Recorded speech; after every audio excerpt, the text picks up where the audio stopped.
अवामी तहरीक तरफ़ां corporate farming मनसूबन इंडस डेल्टा जी तबाही, सिंधु दरिया मथां 6 नवां केनाल कढण ऐं सामूंडी पट्टी में पाणी जी खोट ख़िलाफ़ ज़बरदस्त एहतिजाजी मार्च कयो वियो। एहतिजाजी मार्च में वॾे अंग में माण्हुनि शिरकत कई। एहतिजाजी मार्च जी अॻुवाणी अवामी तहरीक ज़िले ठटे जे सदर रज़ाक चांडियो, मीठा ख़ान लाशारी, शाह मोहम्मद चांग, इदरीस पलीजो, बिलावल लाशारी, रियाज़ अब्बासी, नूर मोहम्मद कुंबर, सिंधियाणी तहरीक जी भेण जमाल खातून लाशारी, सुरैया लाशारी, ख़ालिद गुंदरो, अवामी तहरीक तालके मीरपुर साकरो जे सदर ठारो ख़ान शेख, अब्दुल सत्तार पलीजो, मज़हर लाशारी, सिंधी शागिर्द तहरीक ज़िलई अॻुवाण मुजाहिद बलोच, अब्दुल्ला चांडियो, अली अकबर लाशारी, अवामी तहरीक तालके घोड़ाबारी जे सदर अला बख्श बलोच, लालचंद, आफ्ताब बलोच ऐं ॿियनि कई। इन मौक़े ते ॻाल्हाईंदे अॻवाणनि चयो त सिंधु दरिया ते नवां केनाल कढी सिंधु दरिया खे बंजर बणाए छॾियो वियो आहे। सिंधु दरिया में कोटड़ी बैराज खां हेठि फुड़ो पाणी जो नथो छॾियो वञे। कोटड़ी बैराज खां हेठि सिंधु दरिया में वारी उॾामी रही आहे। इंडस डेल्टा दुनिया जो 5 नंबर वॾो डेल्टा आहे। हिन वक़्तु इहो डेल्टा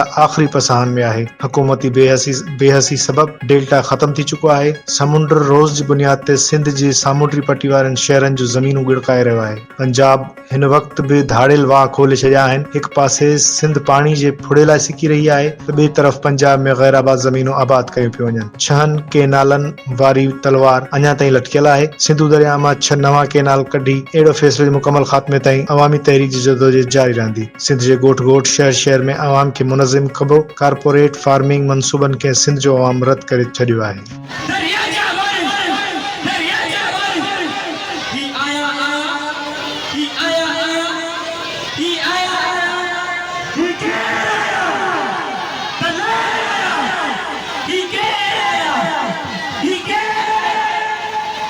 अॼु सिंधु खातर, अॼु सिंधु खातर, अॼु सिंधु खातर, अॼु सिंधु खातर, अॼु सिंधु खातर ज़रदारी